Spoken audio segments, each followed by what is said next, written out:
Hello everybody, hope you're doing well. Welcome to the second video of Friday. This one is going over the live stream that recently dropped. And what we do is we take everything that was discussed in over an hour and a half and we try and condense it down into a 10 to 15 minute video that goes over everything. It does take a little bit of time to go over everything because a lot of stuff dropped. There's some stuff that's covered in some of the side quest notes that we've just kind of covered on the channel. But of course this goes a little bit further than that, like to kind of like kick things off. The main event is going to be what is it called? It's obviously got these two champions here, but it's vending machines. It's something to do with vending machines. Weird.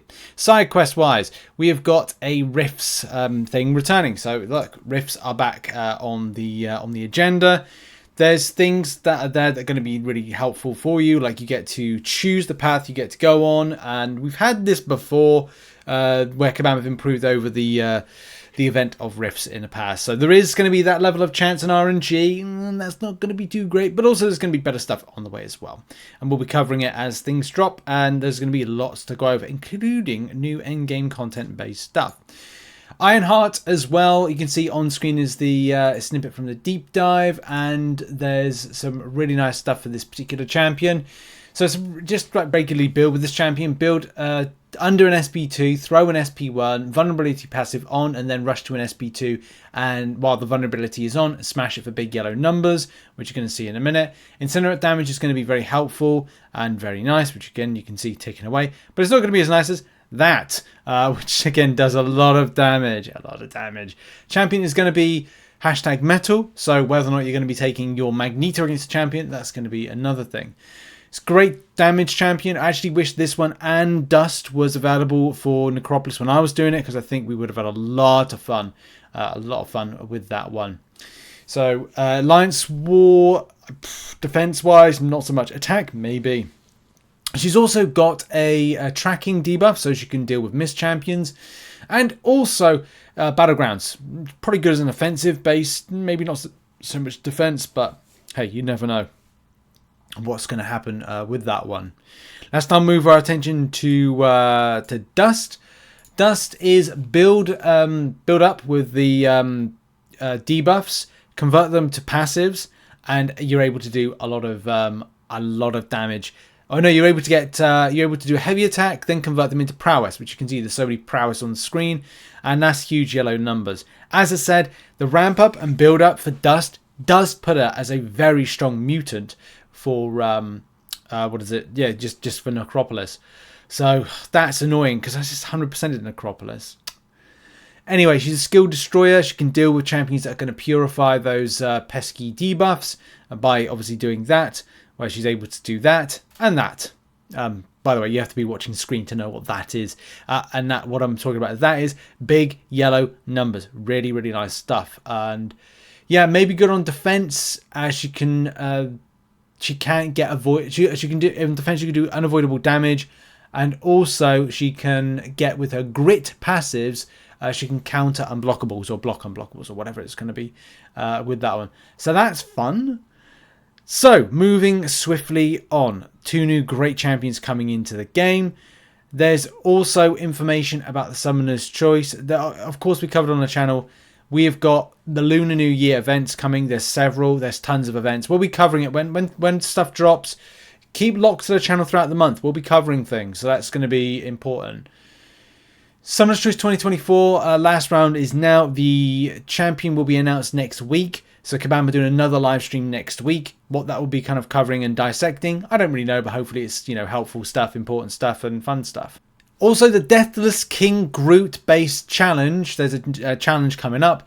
That's going to come out later this month. Later next, I think it's next week or the week after. We did talk about briefly that this is going to be a bit of a weird challenge or annoying challenge, and this could be something where you do need the Deathless Guillotine, which kind of puts a bit more emphasis on me, I think, this weekend, maybe trying to do that particular Deathless Guillotine piece, which some hurried rank ups and some hurried kind of like going into it may be important.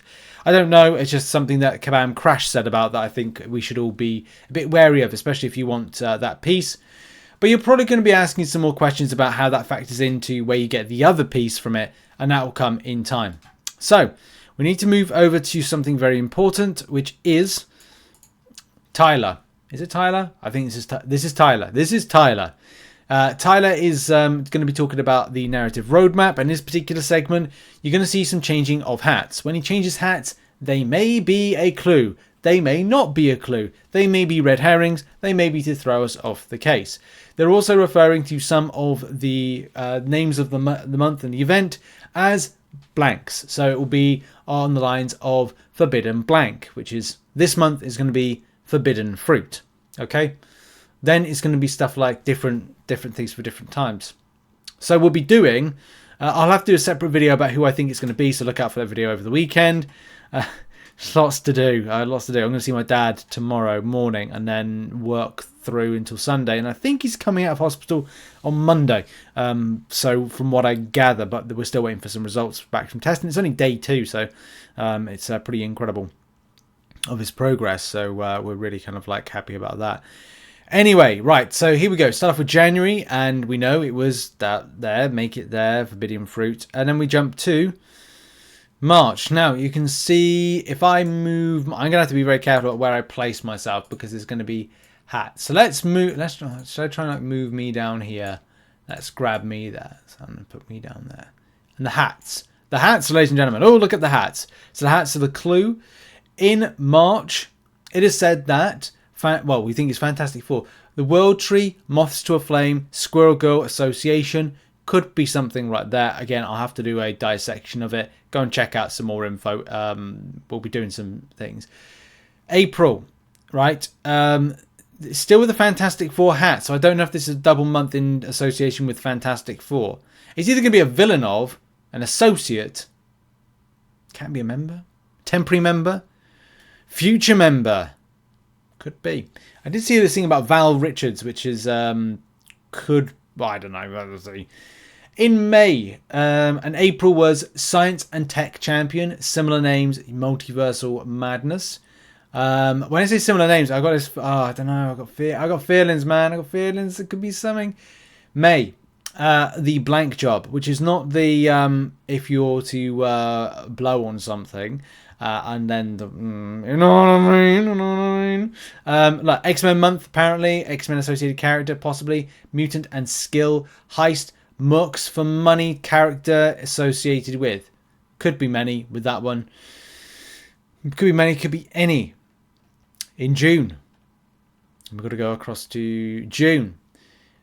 Spider-Verse. Could be a Spider-Verse based character. Mutant champ. And an Alpha Flight member, tech villain, and has had an action figure made of them. So again, more to theorize with that. I can't think off the top of my head because I need to do research. July, Stern Blank Prevail. This is a variant of such because we've got there, or it could be a TVA, it's either a character that's been associated with a TVA, could be a variant, could be Mobius, could be not. We'll have to see. What else is coming in? So this is going to be a science champion and a skill champion. Skill champion Mobius and science champion Molecule Man, maybe. It was said that this is somebody who's been locked away, evil and locked away. Now I did read about a story. If you read Secret, I think it's Secret Empire. Is it Secret Empire? Well, no, Secret War. Sorry. I think it's Molecule Man has been locked away in the multiverse. So that's something, could be important. But Chilth has an association in this one. I'm feeling it's either Molecule Man or and another first world. Is it first world settler? I just say Native American Indian or Native American character, possibly. Especially if Chilth's back. But in any case, skill science-based champion, and that is it. That's it for the narrative side of things. We now turn our attention to Endgame and Everest content. So this is where things get super spicy because we have new Everest content coming in a different type of setup. So we got a kind of Eternity of Pain. Eternity of Pain 2024. More so because it's 4 seasons. Winter, spring, summer, or fall. Winter, spring, summer, or fall. Oh, there's a song in that. Each season lasts 3 months with 1 fight every 2 weeks. Energy cost is 5 per node. Then We've got final 2 months is all 4 previous fights plus 2 new fights. There are 2 paths, by the way. First 4 fights will have 2 Paragon objectives and 1 Valiant objective, which is fantastic.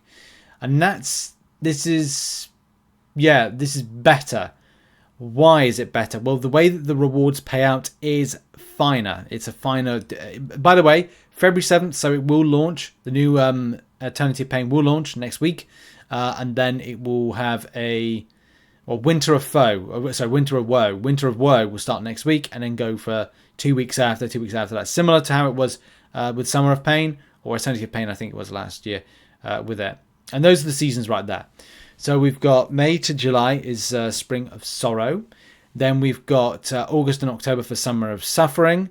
And then Autumn of Agony with November to January 2025. And you might be thinking, well, the dates don't align well. You know, this is the problem with Kabam. They're not able to... There's a lot of stuff that Kabam need to do and want to do, but then it pushes things back on rotation. But at least it keeps us like busy for a length of time. The reward side of things are going to be very important, which you can see on screen.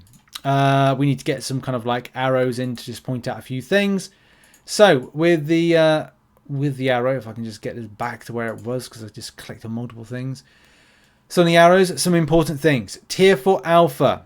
Tier 4 Alpha fragments. More is coming in for Valiant. There is a split between what is Paragon. Paragon Peak is there. And you get half a Tier 4 Alpha.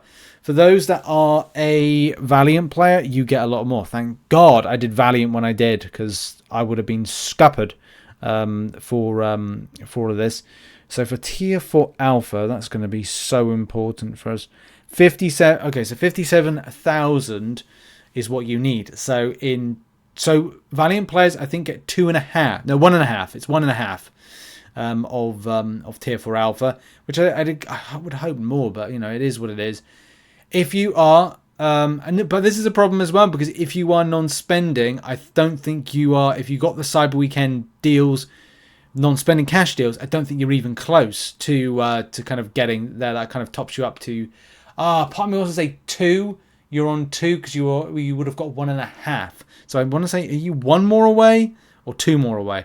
Don't know. It's tough to know how you approach stuff. Because trying to access this, trying for a Paragon player to be Valiant without doing Necropolis is tough. Like it's really tough. 100%ing that is. There does seem to be a good amount of 7-star signature stone crystals and generics, because look, that's a first. But there's no point without an Awakening gem. July 4th deals or Act 8.4. Will we see an Awakening gem for 7-star? I don't know, but that's a good guess. And if you're interested with the comparison, Kabam have indeed got you sorted. This is the comparison right here. In that Tier 4 Alpha fragments, look, you can see the comparison there with them, the difference. Deathless pieces, that's when you get the Deathless.